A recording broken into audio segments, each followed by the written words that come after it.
We are two best friends talking about life inside and outside of the gym as women, daughters, sisters, aunties, coaches, and friends. We will tackle topics ranging from the nervous system, divorce, body image, and dating in your 40s. We also like to nerd out on the inner workings of the heart, mind, and body. All content, opinions, and ideas are taken from our 47 years of combined coaching experience and is not medical advice.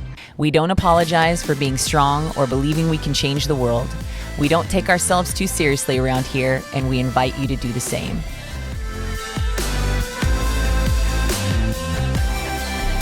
Okay. Hello, everyone. And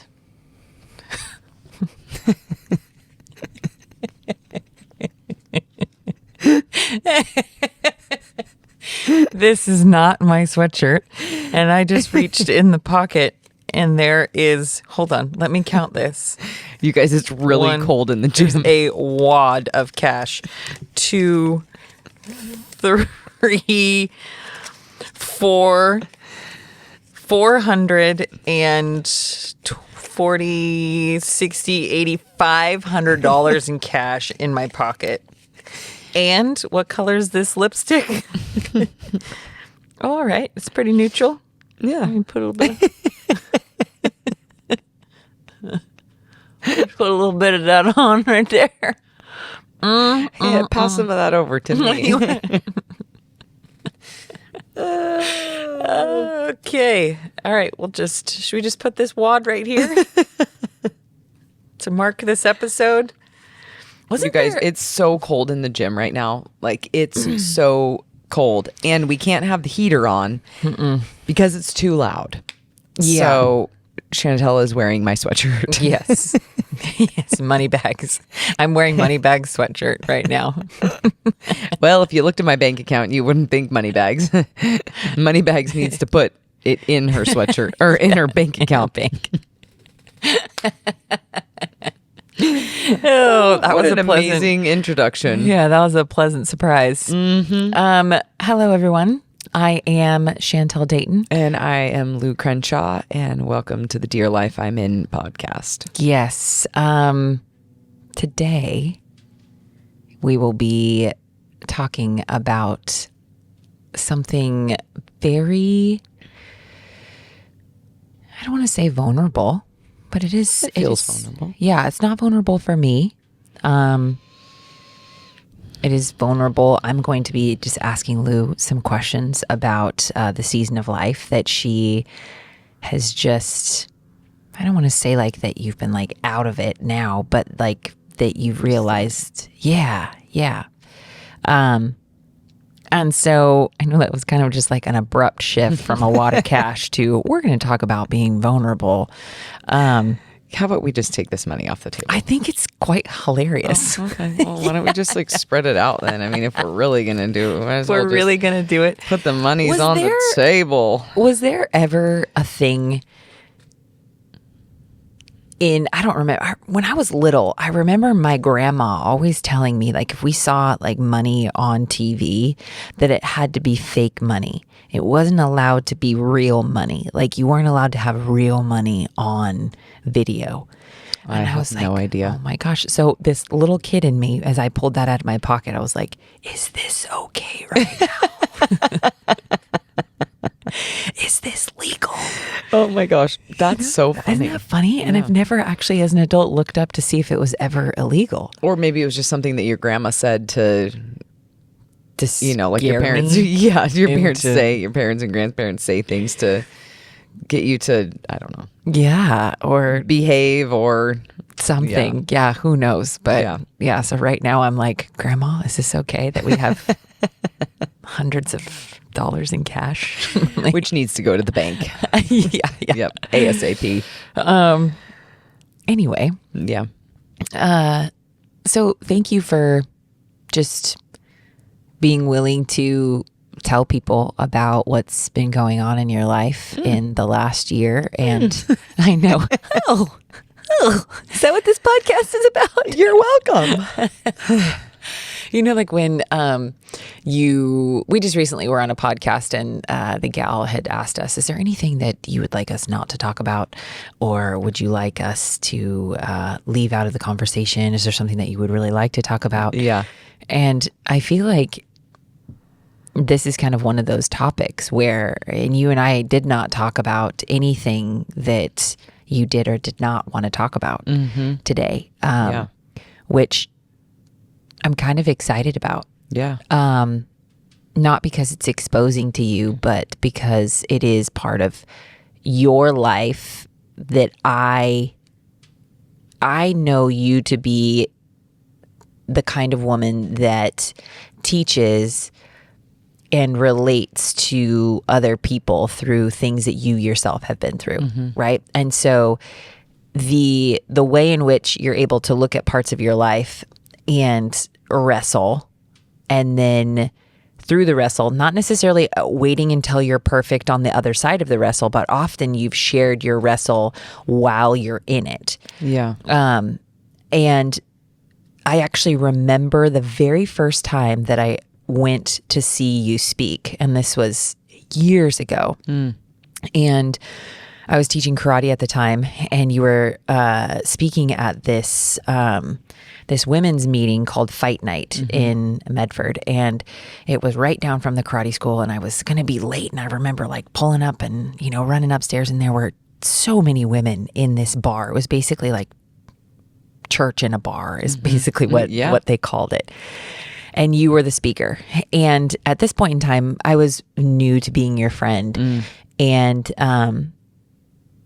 not realizing that not every night was that busy. It was busy because you were speaking. Oh, stop. Is really, I'm not. I mean, come on now. Come on.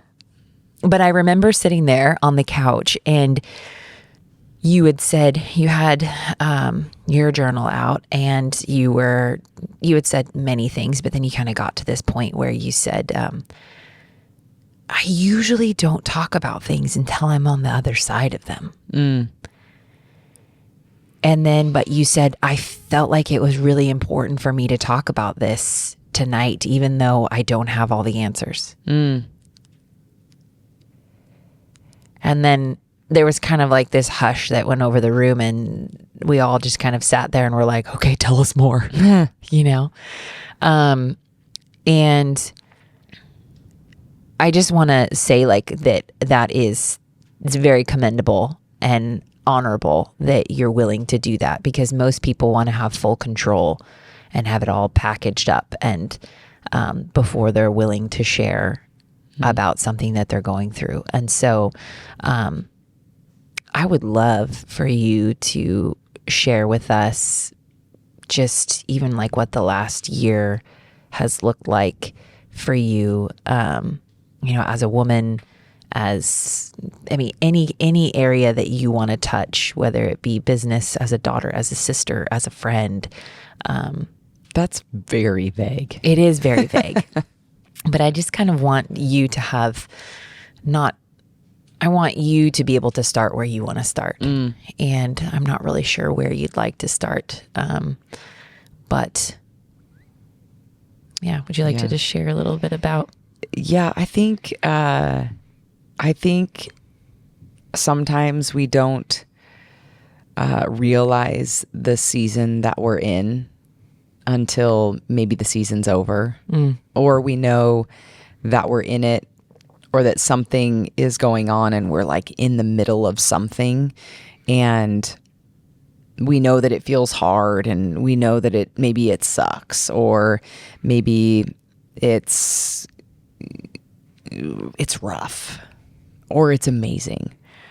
And I think I've always been very aware of the season that I'm in, or the transitions that are happening, or what's going on in the midst of it. I mean, at least in the last, 13 years of being self-aware, 14 years of growing and growing with God, but then also understanding my story and dealing with pain and, old belief systems and things like that. I think I've usually been pretty aware of what's going on, or just knowing that, oh man, this is the season that I'm in. But I didn't know what I was in this one when I was in it, and I didn't know how long I'd been in it for. And I just thought maybe there was this place in life that I had gotten to, and I was feeling really dissatisfied or hopeless, or I didn't know, maybe it was because the dating world was so horrible, or that we'd come to the end of growth and understanding in the gym, or if it was things that had gone on in my family that were really sad, and that was just the way things were going to be. So I don't think I really understood what the season that I was in actually was. And I didn't realize how long I'd actually been in it, and the things that I had done while I was there. And now I don't know if you can remember this, but do you remember that day where I called you and I read that excerpt from the book? Yes. Was that before or after I realized where I was? Was that before Christine came, like before Nisha's wedding and before they came? I can't remember. I think know it was. I was out of town. I don't remember where I was though. I think maybe, was I with my family in Washington? Was I fishing then? Maybe. Yeah. So that was whenever that August? Fishing was. Yeah, because the salmon run was through Yeah, August. so that was actually before that.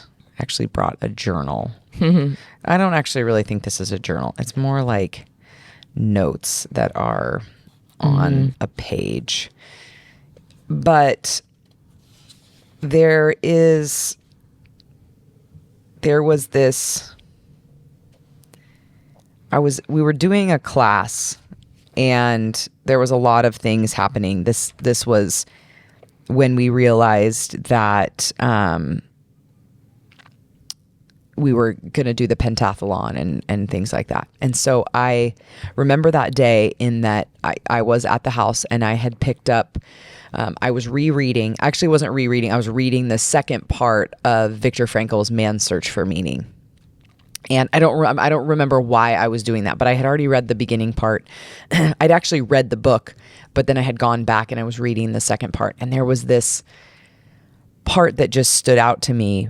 And it was basically this excerpt about how we think that we are, finding meaning, and that all of these things are happening in life, but really life is asking questions of us, and we get to answer those questions. We get to,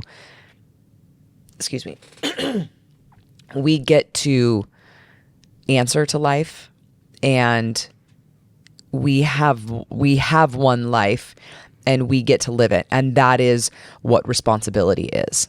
And it really is to find meaning in life, and knowing that meaning in seasons is different months, different years, day to day, but realizing that it's our duty to find the meaning and the purpose in our life. And I could tell you, like, of course, that's really valuable and that's really important. And before this day, I'd been like, yeah, that's what I'm doing. But as I was reading it that day, it's almost like it just shook me out of a slumber. And I remembered reading this part at the bottom where it was finding meaning in life was our responsibility. And then it was like responsibility, my ability to respond to life. Like, I have a responsibility to respond to my life. And I didn't necessarily sit there and go, I haven't been doing that, but it literally shook something awake in me. And And knowing too that as Viktor Frankl's talking, he's talking about we find meaning in life, one, by like contributing to the world. So doing things in the world outside of ourselves and not doing it for ourselves. We're not traveling the world to just enjoy life in that way, but part of finding the meaning in life is where we are contributing, playing the significant and purposeful lead role in the story of our lives. And I've then heard that somewhere before. Yeah, it was an episode that we did. So part of finding meaning is contributing. And then the other part is loving and being loved by people, loving people and being loved by people. And then the third one is to find meaning in suffering and in the difficult things, which is something that we talk about often. And so I don't know what it was about this passage, but I remember calling you and I read it to you. And do you remember what you said when you got, like after I had read it to you? Yeah. Well, I was like, there's my buddy. You know, there she is. Yeah. Because I felt like, or I have felt like, as your best friend, in the season that you and I met each other, it was a wild one for me, and I felt like there was this like grounding that you had, and this, I don't want to say, it's not all knowing, but it was like this knowing, like where you were going, what you were doing, why you were doing it, and who it was for. And then there were the things that you were doing that you liked, and what you were doing that you didn't like, and what you wanted to do that you weren't doing. And, I just felt like there was this such clarity, but through the clarity, there was always notebooks and journals, and and after you and I became business partners, and then eventually roommates, and then the seasons that are wonderful but also are much longer than what we anticipated, with living together still, and the way in which that you process and that you learn and that you it kind of went away. And it wasn't like you weren't learning, because you still were. You were still reading, you were still listening to things, you were still wrestling with things, but it just felt so different. It felt I don't want to say frustrating, but it felt like you were frustrated, and where before it was like this fuel where you like must find the answers to things, or the connection, and it was like this passion, and it was just gone. And it was confusing for me as your best friend, where I'm like, what do I need to do? Do I need to move in, closer? Do I need to move out farther away? Do I need to encourage? Do I need to just let you be? And so it was really hard for me, because I couldn't even put my finger on it either. But I also wasn't spending my time trying to figure it out either. Totally. I was just being with you, and I just knew that there was something that was different, and it was really sad, because you weren't who you once were, and not to me or for me, but just who I knew you to be was, I don't want to say disappearing, because it wasn't that, but it was definitely blurry. Yeah, like she was really blurry, where you're like, whoa, like what? Like there wasn't, it was like, how when you have like a telescope or binoculars, and you're like, where you're like trying to find it, but yet you're also like, okay, were they there? Were they not? And there were moments where you were, and then it was just like, whoa, like where before there was never a moment, I felt like, where you were gone. You were always still there, and, life kind of ebbed and flowed. But it was definitely different, like there was something that was different. And it wasn't like this depression, like, oh man, like my best friend is just depressed. It was different than that. Yeah, I could agree with that. But I wouldn't have necessarily even noticed had you not said that on the other end of the phone that day. But I did go, oh yeah. But it felt like it woke up like passion in me again, because I'm a very passionate person. I value, it is one of my core values is passion. And I don't want to do things that I'm not passionate about. I don't want to fight for things that I'm not passionate about. I don't want to live a life that is not filled with passion and, you know, chasing the meaning of life and chasing purpose and loving every minute of struggle, you know? And so that for me was really eye-opening, but I just kind of let it land, and I don't want to say that I didn't think much of it, because I really didn't. But it was a couple weeks later that I took like a 2-hour drive to go. We had some metal things fabricated for our rig at the gym, and I ran up there one afternoon really quick to go grab them. And I was in the car and I started listening to a podcast, and I don't know if I just landed on this podcast. And I don't really know how. And it was by this pastor called John Mark Comer. And he's so intelligent. I mean, he's so intelligent. He's like such a nerd. I loved listening to him. But I stumbled on this podcast, and he was talking about the dark night of the soul. And I feel like I've like heard about that before, but didn't really know much about it, and definitely wasn't anything that I'd experienced or was aware of.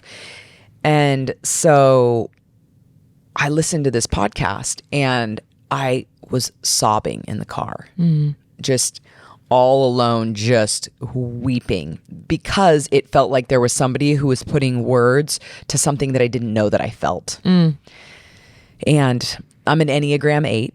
And so I will just keep going. I struggle with being vulnerable. I don't love feeling weak. And so to be able to stop and say, man, I'm feeling really hopeless, or I'm feeling really sad, or I'm feeling really lost, or, you know, whatever it is that I might be feeling, I'm not super great at being able to actually put words to it. I might just know that I don't feel right, but I don't have words, and I might not take the time to find the words or take the time to sit down with somebody and say, hey, I really need to process this out. I don't know what's going on.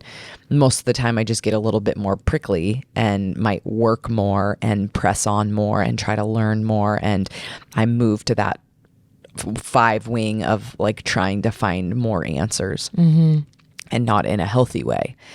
But I don't even feel like I was doing that. I just felt like I was just sort of spinning my wheels, really. Like I definitely I wouldn't say that I hadn't learned anything, but I just didn't really feel like there was anything that was like stirring up inside of me that I was really excited about. And so I was listening to this podcast, and I was just sobbing. And then there was a part 2 to the podcast.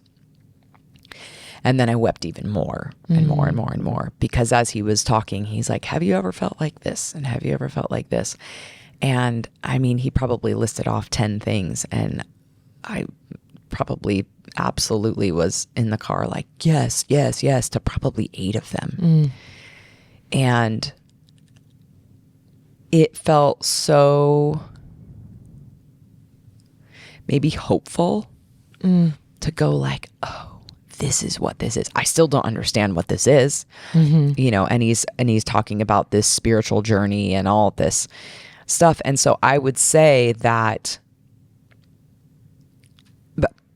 part of my journey that I didn't actually realize until after listening to this was that I just hadn't really experienced God in a really long time. And I didn't even know that I hadn't, but I knew that I was struggling to pray. I knew I didn't want to read my Bible. I knew that I didn't see or feel God in anything. It felt very quiet, and that God had abandoned me.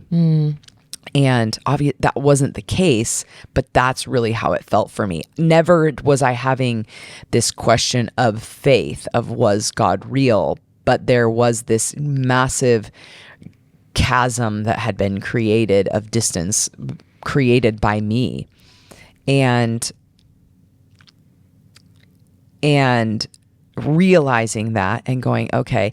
And then, in this podcast, he was talking about how this is actually a part of spiritual maturity. It's a season that we get to go through, that we get to mature, and we get to see God differently, and we get to see ourselves differently, and we get to move through this, and we can try to rush through it because we just don't want to be there anymore. Or we can stay in it. And even today, I feel like I still I'm still somewhere out there, but I feel like there's a little bit more light that is, it feels like there's an end coming. Yeah.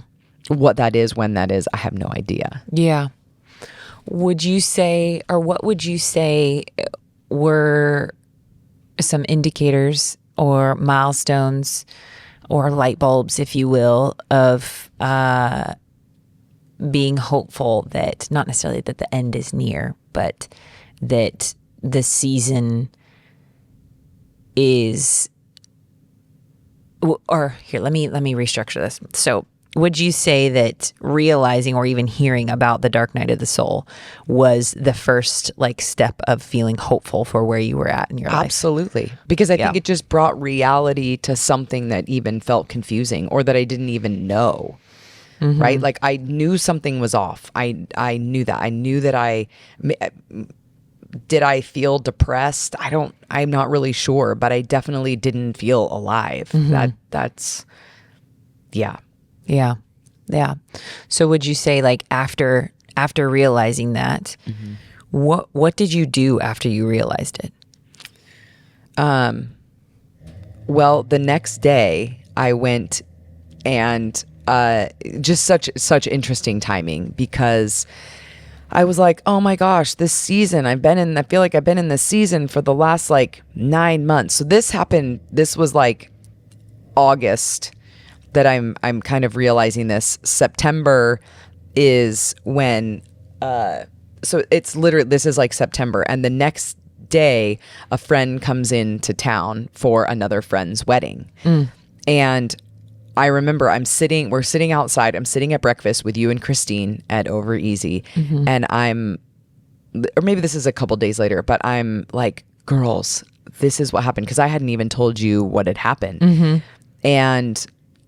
And Christine had said, oh my gosh, Lou, do you remember? Because Christine and I, the April before, so even a year before that,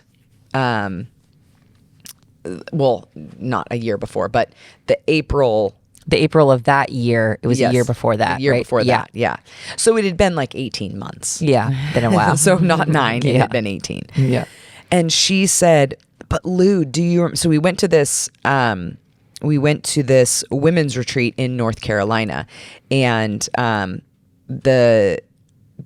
there was a lot of things that had happened. There was a lot that happened. There was a lot of things that we learned. There was a lot of takeaway of, engaging in conflict and being able to listen to our hearts. And, there was all this stuff. And she said, do you remember? So I'm telling you guys this story. And she's like, but do you remember when you stood up at the end of the retreat and you told us all what happened while you were here that weekend? And I couldn't remember, really. And she said, oh my gosh, go back and listen to the video that I sent you, because I sent you a video when you were giving your testimony at the end of the thing. And so after breakfast, I went home and I listened to it, and I again probably started weeping, because during that retreat, so that would have been April of 2022. I remember I was out for a walk during this retreat, and I heard this very distinct, like the place was called A Place for the Heart. That's what the land was called. And I was walking and I just felt God like speak that there is a place for your heart. And that was really scary for me because I'm already a very passionate, intense person in my person. So then the thought of my heart having a place as well, like fully my heart, not just like certain parts, but like fully my heart, I felt like that would be even more overwhelming and would feel like even too much. I already feel more often than not like I'm too much. But then you unlock all the parts of my heart, and then am I going to be way too much? Which obviously to some of you out there listening, you're like, well, that's silly. Why would you think that? It might be silly for you, but that for me, it felt very, very, very scary. And I had shared that.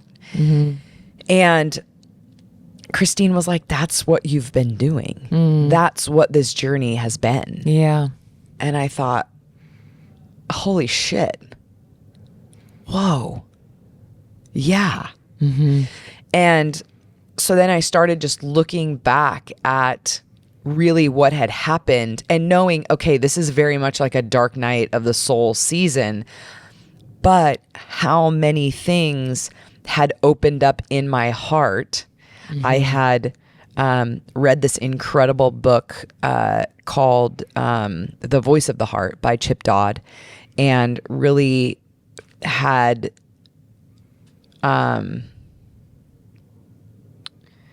sort of established new framework, new beliefs around really challenging emotions, like loneliness and fear and anger and sadness and loneliness and shame and guilt and gladness, and had been teaching that and then also living it.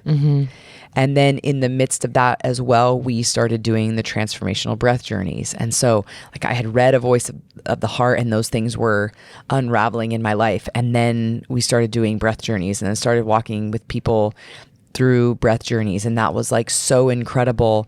And then came like a few months after, or a few months like maybe before that, where I had started to realize some like bigger things in my life, that I just realizing, oh my gosh, I don't really know how to function with self-compassion. And I don't know if we want to tell that story, but I'd actually like be willing to tell the story, because I actually think it's kind of funny. But yeah. I think so. I mean, wherever you want to go, I think this is great with all of this. I think that the you realizing these things are, I think I want this to be really relatable for people, because I really do feel like that is what we offer at Drop Gym, and that's what we offer, where it's not just, Lou Crenshaw only feels this way and has the time to feel this way because she's this and this and this and this. And I feel like sometimes what we do is we often will pull back from accepting or seeing ourselves in these situations, because we disqualify or ourselves from an experience that you might be having because we're not exactly like you. And I don't feel like that's what we're offering here, like with this. And so I would love to, even the things that you're sharing with the story, and how even like you're realizing, or when you realize that like this was a desire of your heart, or this is what happened. There was a shifting somewhere. But I think the most important thing to note through this is your vulnerability also. If you did not, or were unable to be vulnerable at this women's retreat in North Carolina, where Christine was able to hear you, and then she was able to document this, save it, send it to you, and then have you reference it 18 months later, Yeah. there wouldn't be anything for her to say, hey, remember. Hey, remember when. Yeah. And because what happened in that moment, I can't speak for Christine, and I wasn't there, but what happens in moments like that, I feel like it impacts other people, and we don't get to always see that overflow. You know, we see it as a moment where we might have a little bit of a vulnerability hangover where we're like, did I share too much? Or, you know, and not did I share too much in like, did I overwhelm people? But in just, is that really how I feel? Do I want people to, because I feel like vulnerability, one of the coolest things about vulnerability is you offer people an opportunity to think of you differently.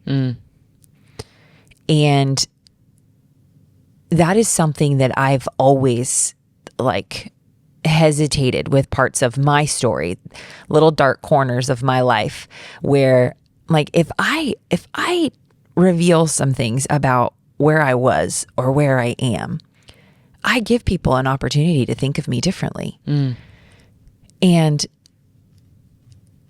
I also give people the opportunity. I also invite people in.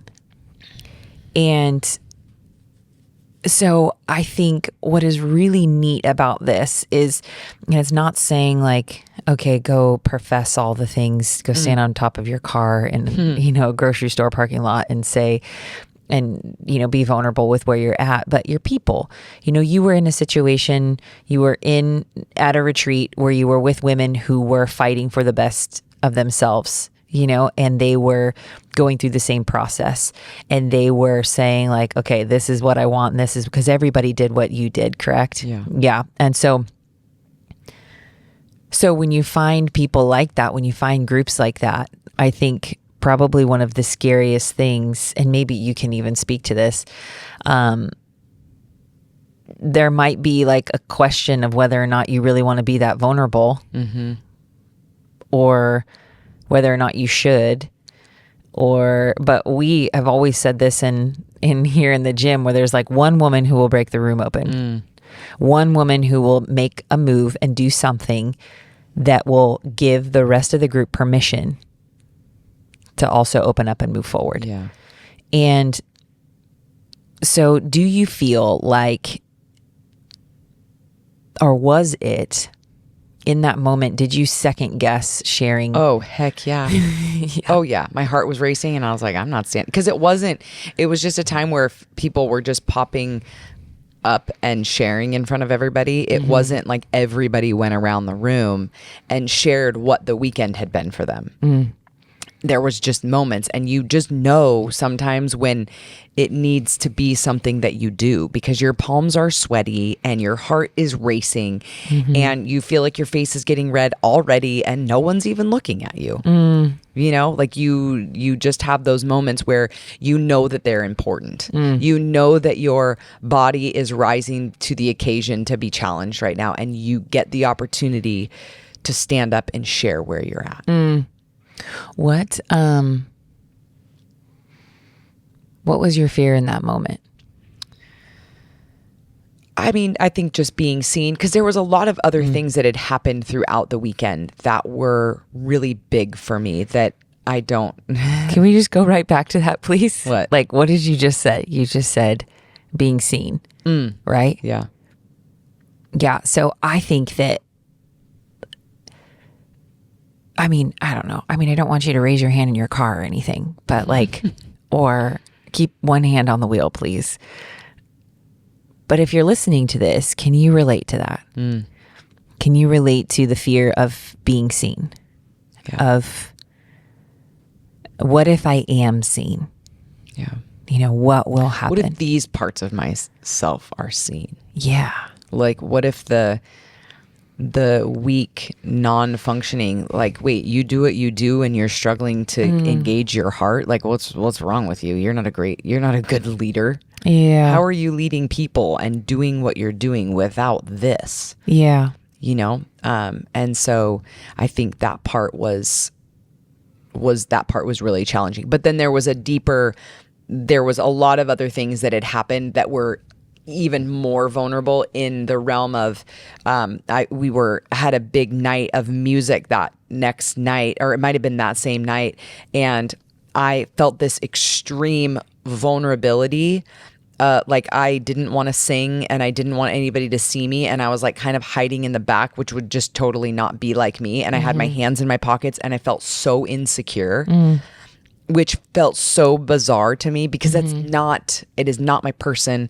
And a friend of mine came over and was chatting with me, and I was like, I feel so insecure right now. And she said to me, she said, that's you're feeling all the things that are happening in the room. And I would never say to you that I'm an empathic person, that I can feel all the things that people are feeling in a room.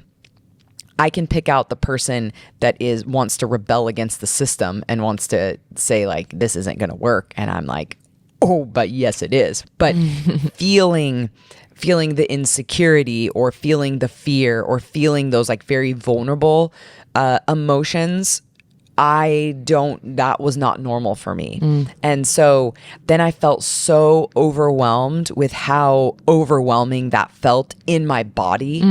And then I just wept and I cried for people that are really, really empathetic. And sometimes it can feel overwhelming for them because I'd never felt that before. Yeah. And so I felt like I had, as if I was like a little kid and I had this big sword and I was like, and flailing around because it was too heavy for me to hold, because the feeling of overwhelm and insecurity and fear and like wanting to put my hands in my pockets and hide in the crowd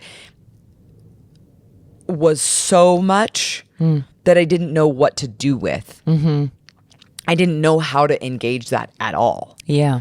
And so that had happened as well. And so standing up in front of a group of people and saying, I don't really know what it feels like to feel the overwhelm of empathy and that wave of things, that felt maybe, I don't know if it felt arrogant or it felt insensitive, or it felt like a lot of things that I didn't want to share with people.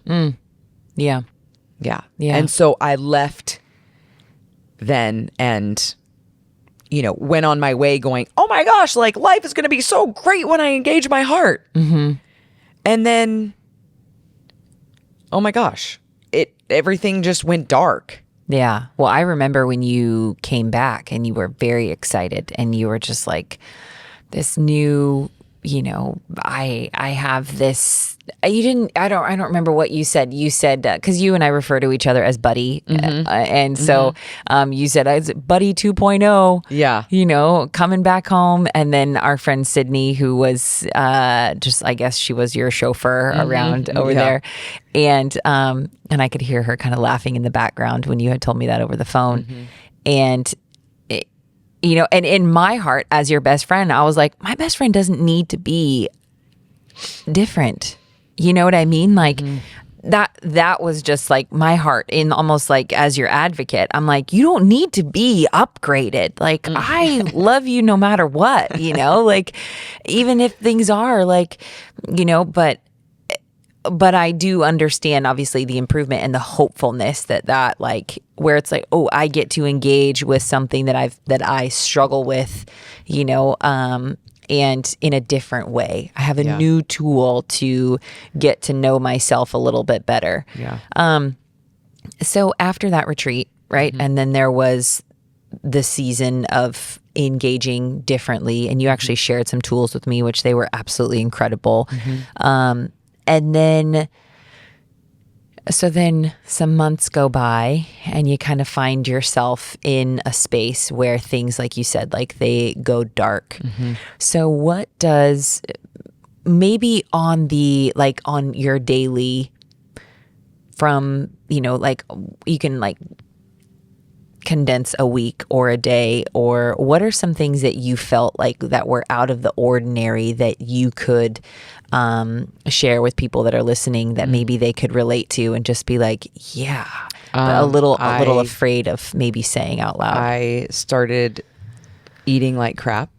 I just was eating whatever. I didn't care. I was not exercising. I was not journaling. I wasn't I wasn't, and I'm a pretty regular journaler. Journaler. And I just felt really uninspired. I felt really uninspired. Had I looked at this from another lens, or had I maybe gone to a psychiatrist, they could have said, you sound like you're depressed, which I could have been, right? Because sometimes depression just looks like a dissociation, a moving away from to get our thoughts in order. So could that have been a state that I was in? Absolutely. But needing to be medicated for it or something like that wasn't what it was. But had you looked at it from a clinical standpoint, you might have looked at it and said, oh yeah, you're just struggling with depression. And so I'm going to tell you guys a story, and I'm going to preface this story and be like, hey, if you're a dude, you may not want to hear this, or you can just be like, okay, well, this happens. And so fireworks really started going off this March, and Not literal. not literal. Okay. So I move quickly. I move fast. I sometimes, I think one time you said to me, sometimes you move so fast that people don't know that you care about them. And I remember that was devastating to me. Not because you said it to me, but it was devastating that that's how I affect people. And I really wanted to change that. I remember crying on the floor of our really old apartment. It was probably freezing cold in there, and I was probably bundled in a down jacket because it was so cold in there, right? Remember those days? Yes, I do. Ooh, boy. Poe. Yeah. And so I've really worked on that, but there are times where I just forget where I put things, and I don't know where they are, or I leave them somewhere. And you've definitely experienced that as my best friend. And often you'll say, hey, be nice to my best friend. When you know that I'm basically giving lashings to my own mind because I can't find my whatever. And so there was this time frame. It was probably March or April of this year. So it was about a year from that retreat. And I had in a span, not a very long span of time, I had misplaced a brand new Yeti 64-ounce water bottle that I couldn't find. And then one day I was looking for my $350 golf watch that I couldn't find. And I was just like, oh my gosh, and then I found both of them. I had left one at your parents' gym, and then my golf watch was under something in a drawer. But so I don't use tampons. I use a menstrual cup. And right before, I had not been able to find my menstrual cup. And I was like, where did I put it? Did I accidentally throw it away? This was coming into my next period. So I hadn't seen it since my last period. And I was like, where did it go? I cannot find that thing. So that was the last period. Couldn't find it. So I was like, well, I guess I got to use tampons because I need to order. I think I tried to order some other menstrual cups, which ended up being horrendous. I don't even know what brand they were, but they were terrible. And I was like, okay, well. And so then a month goes by, and I haven't ovulated, and I'm a little bit worried about that. I am not young. I am 43 now. So at the time I'm 42 years old, and I didn't ovulate for the month. And then my next period comes about. I have my period. It's fine. But then for days afterwards, I am probably for... And by fine, you mean it still is, it was kind of unusual, right? Well, it was, I had finished my period. So I had a normal period. So I couldn't find my menstrual cup. And so I... You used tampons. Yes, I was using tampons. And then I didn't ovulate that month. And so then I got another period. And then I was spotting for, I think it was like 12 days afterwards. Just kept spotting and spotting and spotting and spotting. And so I'm going through this, like, I'm literally looking back at my life going, did I miss out on being a mom? And there's like these deep fears of like, okay, well, if you're not ovulating anymore, you're not going to be able to have babies. I'm not talking to anybody about this. This is very private. I'm analyzing like maybe every man that I missed out on, and like, did my fear of getting divorced end up like keeping me from getting married to a really good man? But then I'm like thinking back and I'm like, man, I just don't really feel like I've missed my husband. Like I don't feel like I have missed God's best for my life. Have I met some great men? Absolutely. But did they feel like, oh my gosh, I missed out on forever? I just didn't. But then I'm also analyzing this and looking and going, oh my gosh, what if I missed this? And so there's this like deep grief that's going on in me for a month. And then all of this spotting is happening. And I'm like, what is going on? I'm talking to a friend of mine who is really good with hormones and things like that. And I'm like, I do not know what's going on. Something is wrong. Like something is wrong. And so then I'm having to wear a tampon every day. I'm like 12 days after a period and I'm still spotting every single day. Yeah. And so one day I am like, oh, I need to change my tampon. There is no tampon. There is a menstrual cup. So I'm sorry for those of you that are like gasping right now. There is the menstrual cup. The menstrual cup that I misplaced. That you misplaced. Which the one that I has had been gone for a month and a half. 1 to 6 weeks. And so it has been inside of you for 6 weeks. So filled, yes, not emptied. And so Filled. you had the overflow of it.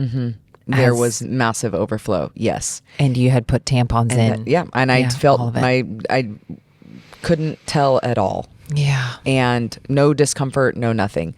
So immediately I start becoming afraid that now not only am I not going to have children, I'm going to die. Yeah, totally. Like I'm going to get toxic shock and I'm dying next week. Yeah, for sure. Right? I'm so afraid.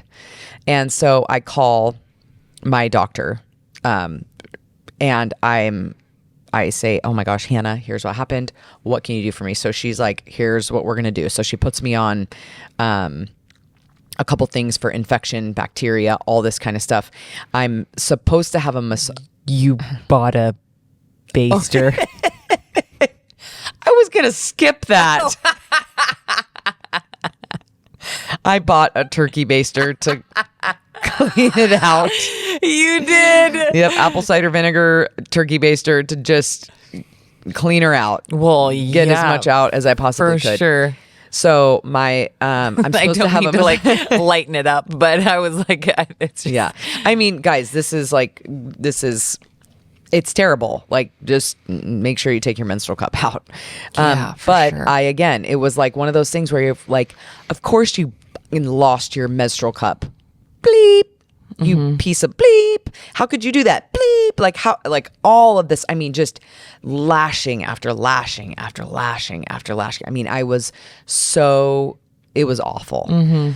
And so I go to, so then I asked my doctor, I'm like, should I go sit in the sauna? She's like, absolutely not. We have a shift the next day.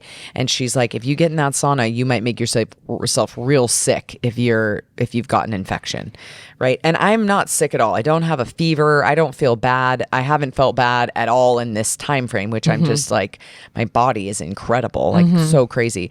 So then I'm supposed to have a massage. I go and I'm wandering around, or I go to sit down, I go to get my massage, and my massage therapist, I told her what happened. She's like, I'm not touching you. Because she's like, if I loosen something up, like you could get so sick. So sick. I'm not touching you. She's like, you need to leave. So I'm waiting for my doctor to send an order or to fill the order of the medicine that she wants me to take. So I go over and I'm wandering around Barnes and Noble. Just can't believe that I did this, worried that I'm going to die, knowing that like, oh, maybe I will be able to have children because I probably did ovulate. I just didn't see any of it. And so it's this like swirl, and I'm wandering around Barnes and Noble, and I walk right up to this book titled Self-Compassion by Kristen Neff. And I opened it up and I started reading the first page, and I realized that I had zero capacity, skill, ability, capacity for self-compassion. And that made me really sad. Yeah. And so I bought the book, and then it had like a companion book to it. And I came home and I started reading it, and it was very challenging. Yeah. I don't think I've seen you read many books, and I've seen you read, and usually you will read through them very quickly, or you'll read half of them and then find a new book that you want to read, and that one will just be shelved for a bit. But this was one that was found on the living room floor next to your journal or your Bible, or very often. And so it was for months.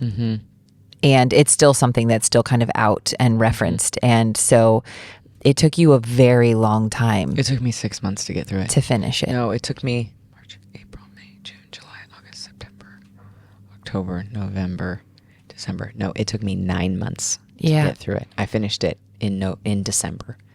So crazy. I just finished it. Yeah. And so there was this level of really sadness of knowing the gift that self-compassion was, and knowing that I didn't have it, and how much it could have changed so many things when it came to learning and performance and so many other things, relational things, etc. But I remember the next day we had shift, and there was a girl who had come in to shift, and we kind of started chatting, and ended up over time, I started working with her. She's like a life consultant, counselor, therapist, emotional consultant. I mean, many different titles. But I basically got a hold of her and I said, look, here's where I am. I don't know how to do this. And I don't have a lot of compassion for my adult self, my teenage self, my little girl self. I don't know how to do this. And here's what happened, and here's how I got here. And I didn't really want to share that on the podcast, but also it had just gotten to a place that I couldn't be as cruel to myself as I had been, because it wasn't working. Yeah. Because guys, us being harder on ourselves doesn't make us better. It's a lie that the world has sold us, that's the self-esteem movement has sold us, and it doesn't work. And I can say firsthand, I know that. And so I started meeting with her, and that was like really, really helpful because of the level of compassion that she functioned in. I feel like God has given me like many friends, you and some other friends that are very, very dear to me, that are just very compassionate, empathetic, kind, patient human beings in the spaces that I'm not. And so I've gotten to learn that. And so in working with her, the compassion that she showed was very transformative. And so, but then I realized as we were talking, so kind of fast forward to, this is May and April, and I'm learning self-compassion. So in this, from the retreat to now, I'm like, the Voice of the Heart book has been something that's like really woken up in me, and being able to see, and not necessarily be any better. When I say better, I mean more skilled in the area of conflict. I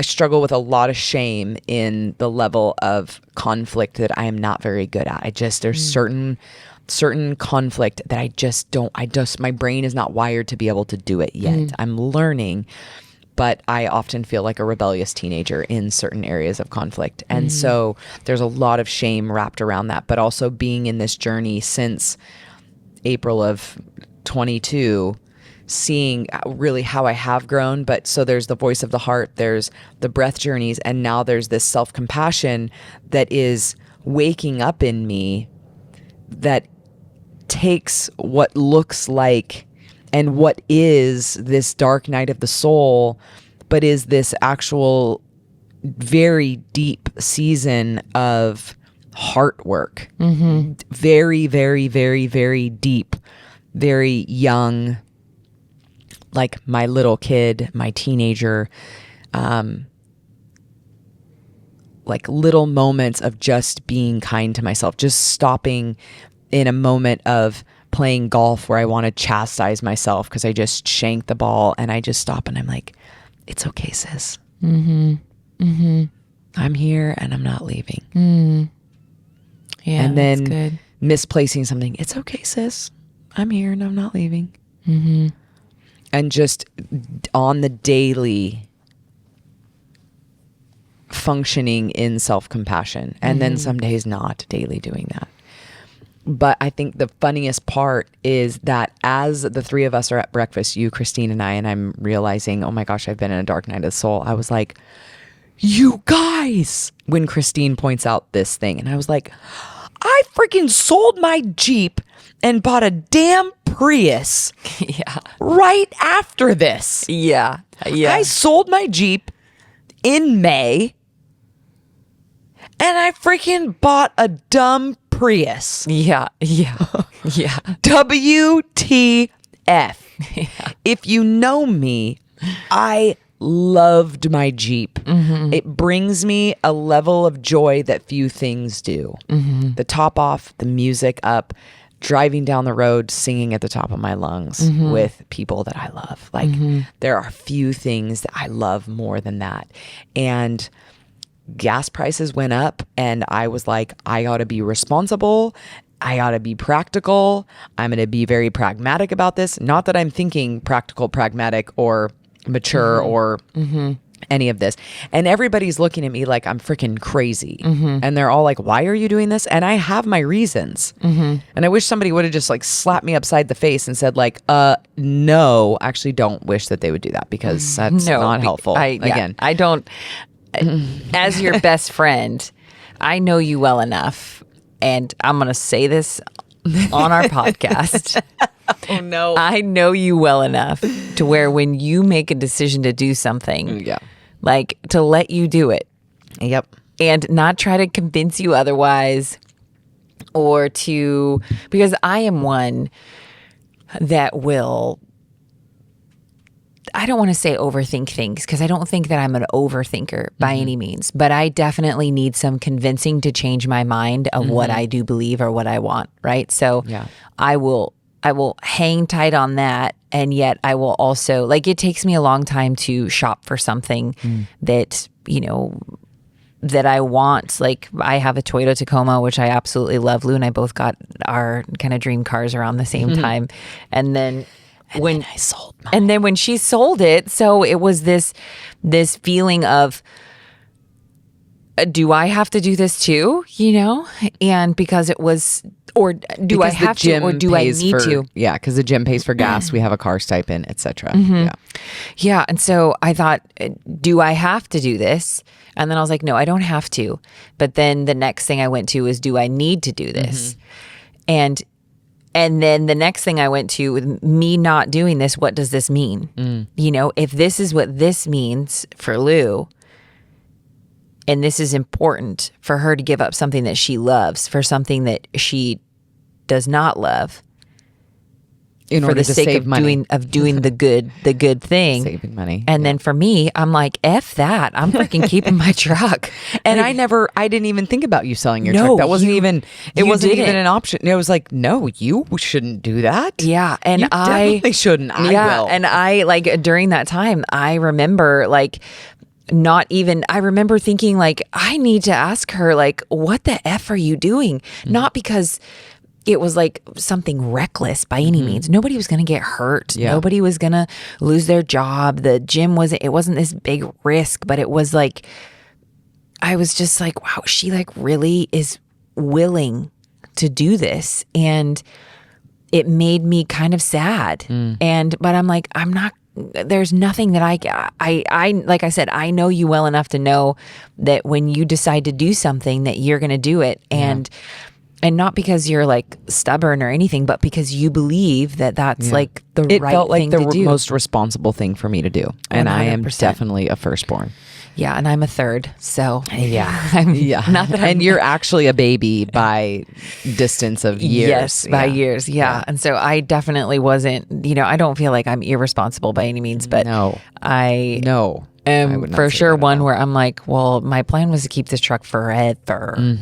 Brevs. Yeah. So I was like, this is not a part of the plan. Yeah, totally. It wasn't a part of your plan. No, it definitely wasn't. But I was very sad for you. And even every time we drove in the car, every time I drove. And it was actually a really cute Prius. It was a cute Prius. If a Prius were cute. Yeah. It was definitely your Prius for sure. Pepper was cute. She was cute. Yeah. But yeah. So the day I realized the season that I was in, I legitimately immediately sold my car. Yeah. I mean, put it up for sale immediately. It didn't sell. Nope. No, it took a really long time. So here is the very end of this story, you guys, because this has been a very long, drawn out story. But a great one. A great one. But I was just thinking, I wonder if that's even still on anymore because your battery may have died. Well, we might need to look at it. So put it up for sale and it's not selling. And I'm like, you know what? I'm just going to go down to the dealership. So take it down to the dealership and they buy my car.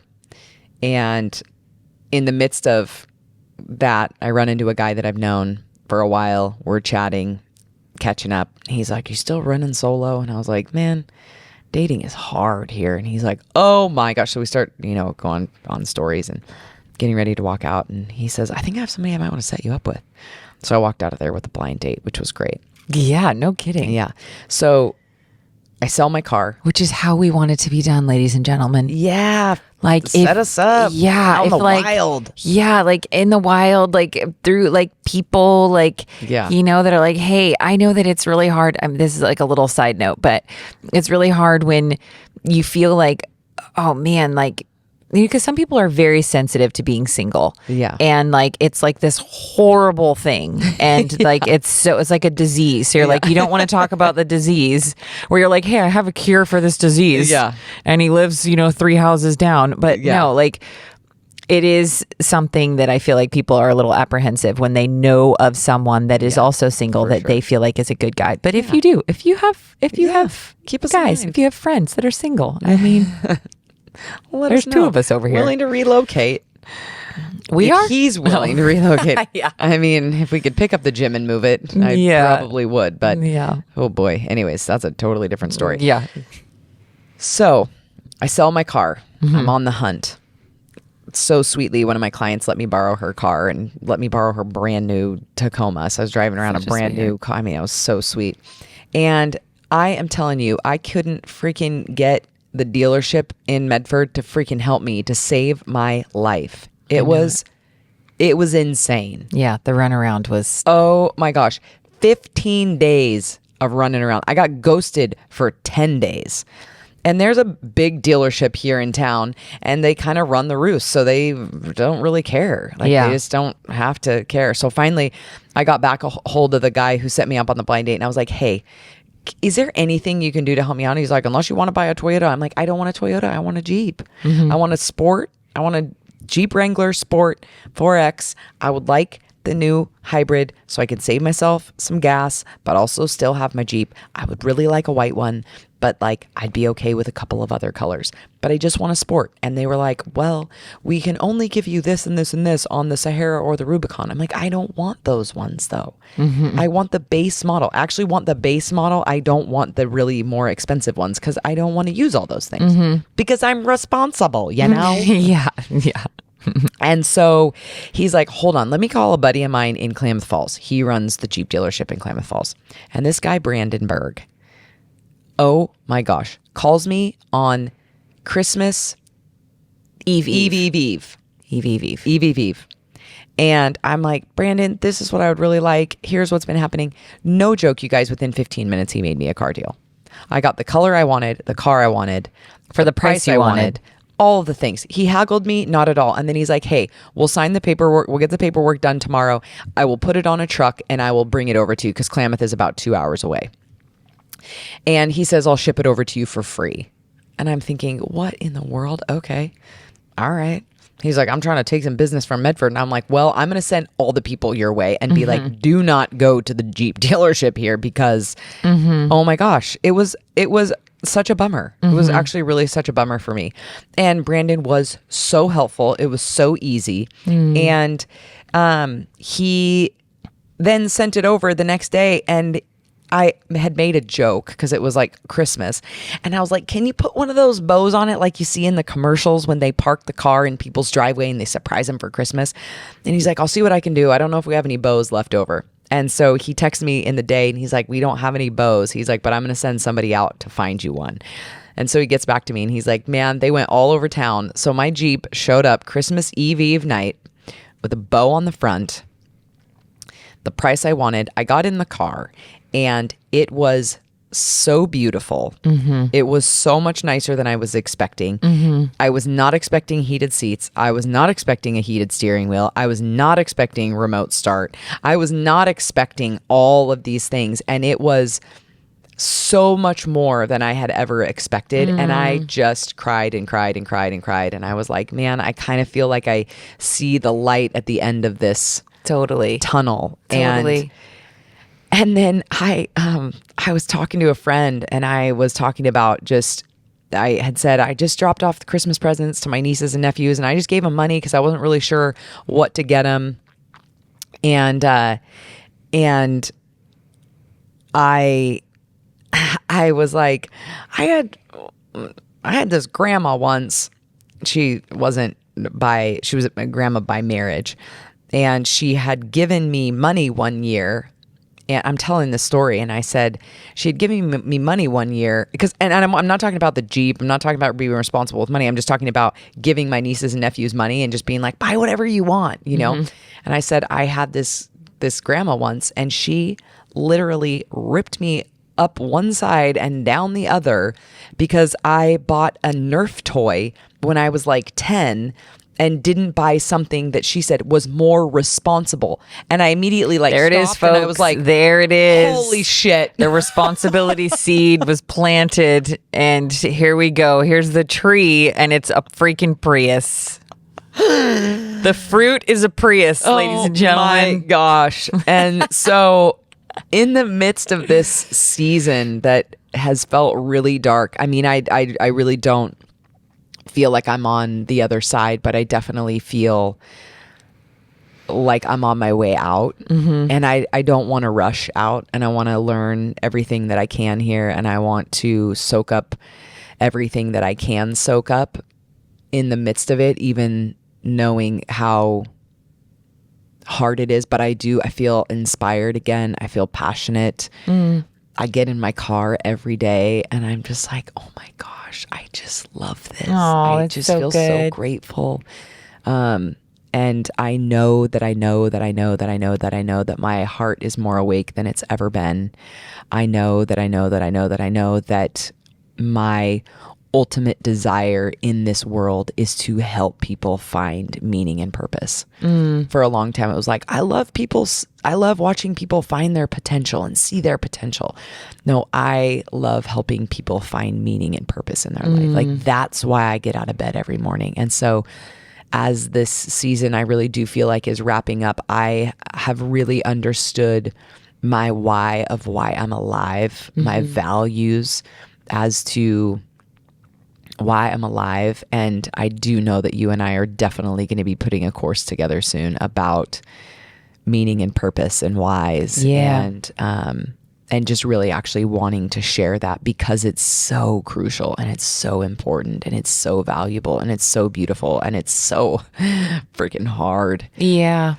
Yeah. That's so good.